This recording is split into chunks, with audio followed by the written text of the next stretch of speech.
Hello, everyone. Welcome to the Shumageddon finals. Today, I am bringing on the two winners, the two finalists, onto the show, and we're going to get right into it. And I will be revealing both the winner and the second place at the end of the show.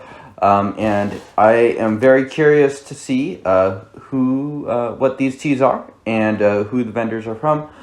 There is an assumption going around by myself that Yunnan Sourcing is going to be one of these vendors. Be a very weird omission to not have them in this, and they have yet to have a tea revealed. And I honestly do not know who the other vendor would be. My best guess would maybe be Farm Relief, but I'm really unfamiliar with Farm Relief Ripe.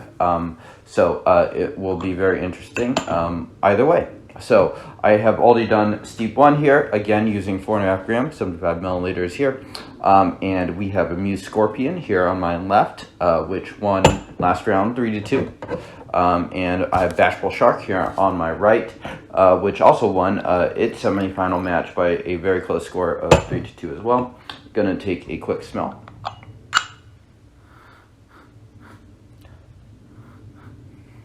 So sort of, very comforting cocoa wood sort of thing going on.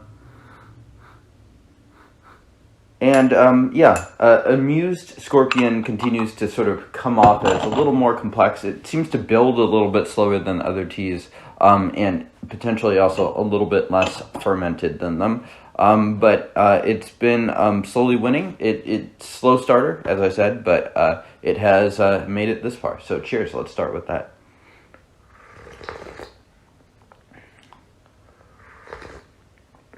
Yeah, and so, I don't know. At this point, this tea, it's the third time I've had this tea blind. It does feel quite familiar. Sticky rice herb, wood, a little bit higher noted, heavier on the aromatics. Not terribly impressive on the first brew. A little creamy. It has a lot of complexity to start with, but it is a little thin to start. And let's go to the shark. Cheers.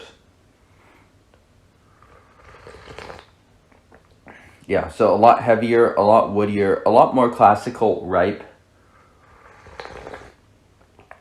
Yeah, I think it's very clear that I'd probably prefer to drink the Bashful Shark as my sort of normal casual brews.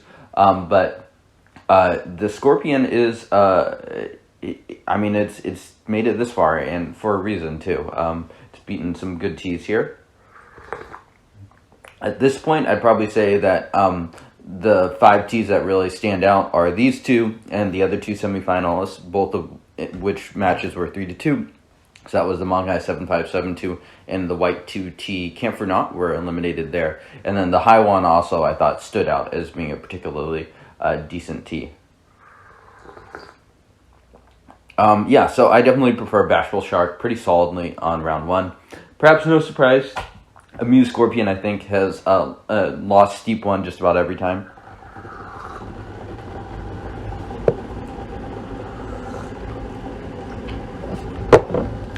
All right. And one thing that's also interesting is just having these teas blind against other teas, and just by nature, I think you're really contrasting teas versus each other. And I apologize, I just blew the fuse on the power there. So back up and running here. I guess it's a particularly cold day, so I don't know what's running on the grid right now. It's normally just fine. That's the first time that's happened, actually. So here we go.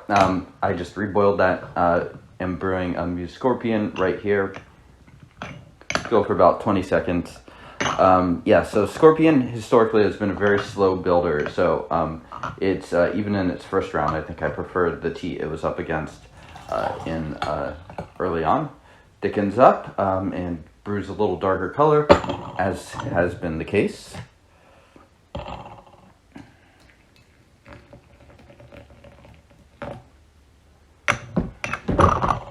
And here we go, also on Bashful Shark.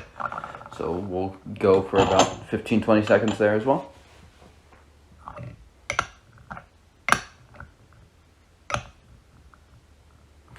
Yeah, another thing that's interesting too is the teas also are all at pretty similar price points. I mentioned that early on, and also want to definitely shout out Steam Milk for just organizing this whole thing. It's been a lot of fun to just do this, and I hope everyone else has enjoyed it as well. But the price points are, I believe, under 15 cents a gram for all of these, so they're all going to be pretty affordable, and they're all between 10 and 15 cents. It's ripe is not a category that I think most people, most regular ripe drinkers don't need to splurge on it, myself included. So it's nice to have it be sort of like this competition amongst teas that are, you know, a little more humble and aren't going to demand a huge price tag as a result. So I will certainly be curious and potentially buy some of the teas in this list. So cheers.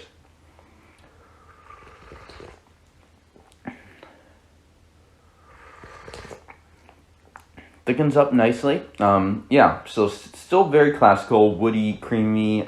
This is definitely thicker than previous steep. One thing that's interesting to me this round on the Bashful Shark is the Bashful Shark actually lost to the Camphornought in terms of body and stuff in the previous thing, and it made up for it in sort of more complexity. So I find that interesting just because it is the thicker tea this time around. So I do have a feeling that if the Camphornought were going against the Muse Scorpion, the differences would be quite extreme just in terms of body and complexity winning for the Muse Scorpion versus just like heaviness and body for the, I forget what the name was, but for the Camphornought. Cheers.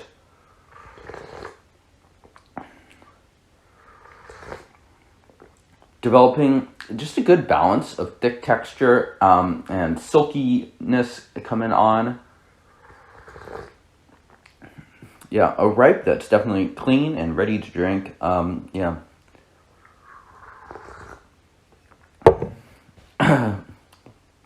I could see it being Yunnan sourcing potentially, for sure. Probably a Monghai area is what I would guess too. Cheers.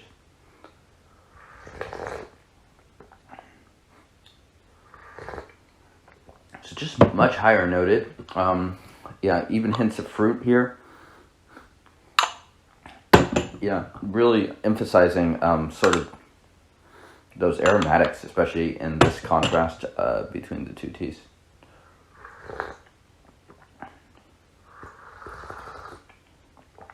And we'll go back to the shark. You know, definitely closer on this round, but I'm going to give this round again to the Bashful Shark. But let's see round 3. If Scorpion continues to tighten the gap and we'll need to go for 4 steeps, or if it is undecisive enough.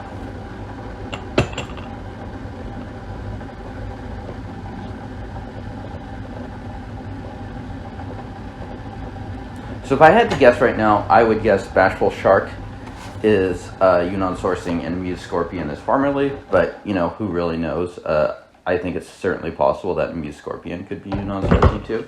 There are parts of that do remind me of Yunnan sourcing, and yeah, and Yunnan sourcing is definitely a vendor I'm more familiar with their sort of standard productions. They also make quite a range, similar to white tea in that respect. So you know, it's possible that the tea that Steam Milk selected is a certain profile that maybe fits more closely with a tea from a different vendor, actually.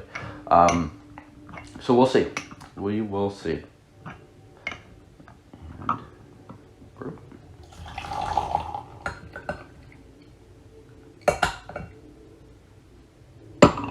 And back to the shark. One other interesting thing about these blind tastings too is like the associations you develop with them is a little different, especially knowing that you're actually going to come back to the winning teas here. So you do develop a little bit of deeper associations rather than if you had just 16 blind samples and you just go through them all once. So it is kind of interesting. I do feel like my guesses have been a little bit more honed in as a result. Also, just like knowing that there's 8 vendors, 3 factories, and 5 boutique is certainly a helpful hint to go off of. And brew. So Bashful Shark, a little darker. Amused Scorpion definitely benefits from pushing it just a touch more. One thing I'm going to look out for this steep too is if either of these teas have sort of like a hint of that Laumane type bitterness that's just incredibly persistent and persists through the ripe process of fermenting the leaves. I noted it especially, I think, in maybe the Bashful Shark. I'm not totally sure. I'm losing my memory of which tea it was before, but I think it was the Bashful Shark. So let's see. Cheers.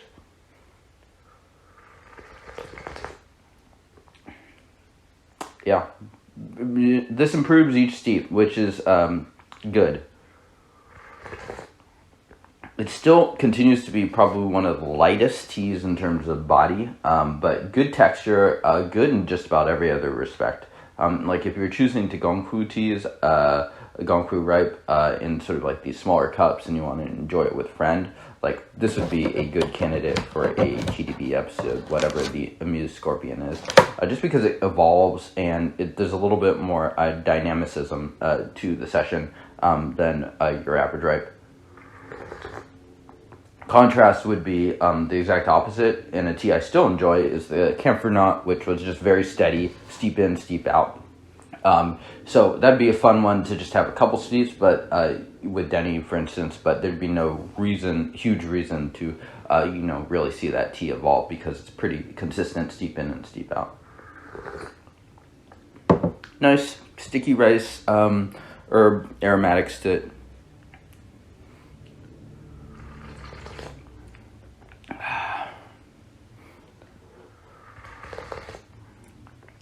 Yeah, thicker, much thicker still on the Shark. And honestly, I think I prefer the Shark here again. But we'll see. I could see definitely more people going for the Scorpion, especially if you're really valuing complexity and you don't.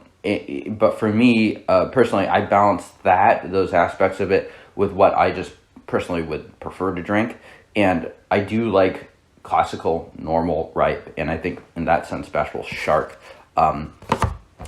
it's close to what I would just drink on the regular and more past the speed test.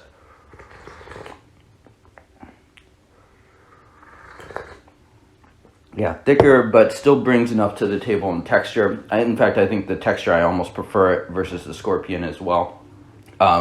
So let me finish these cups, but I'm leaning towards rewarding this to Bashful Shark right now.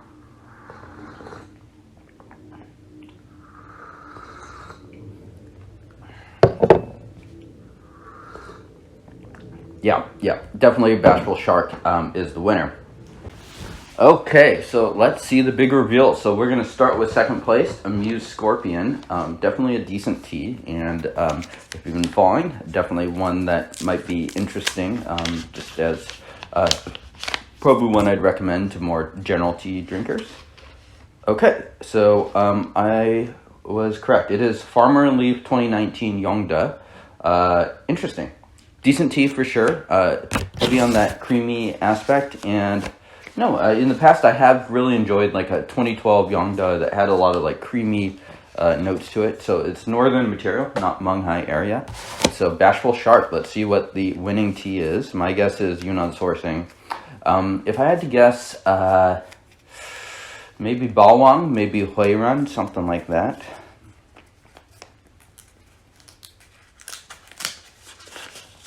And I've always liked Yunnan sourcing, right?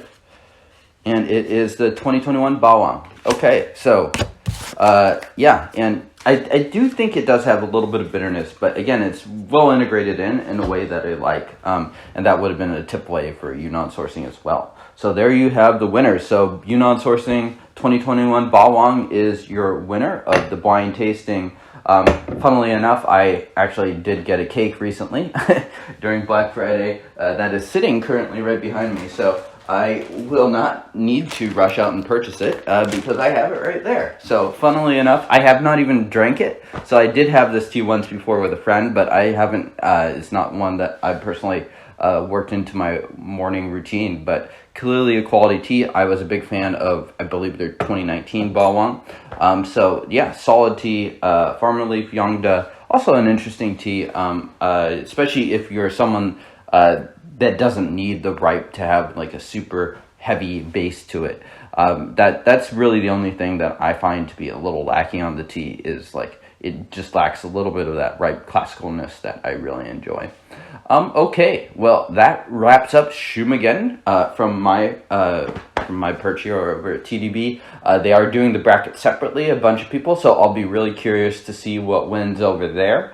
And let me know what you thought of the series. And thanks again to Steam Milk. Big thanks to him for just helping to put this on. It's been a lot of fun. So thank you all. I will see you all next time. Cheers. All right, so filming this now, getting the results of just the overall panel.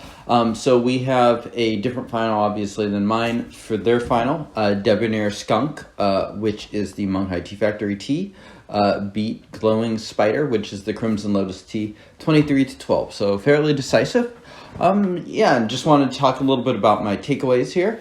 As you know, not unexpectedly, my taste does differ a fair bit from the panel. I've been slowly re-drinking a lot of these teas as well. And honestly, I mostly stand by my opinions. I mean, I think especially for the Farmer Leaf tea, that was the one where I probably differed the most for the consensus. I really do get it. That tea is a little thin, but I did think it made up for in complexity. In terms of sort of rankings, for me, I still think the Yunnan sourcing tea is the best one.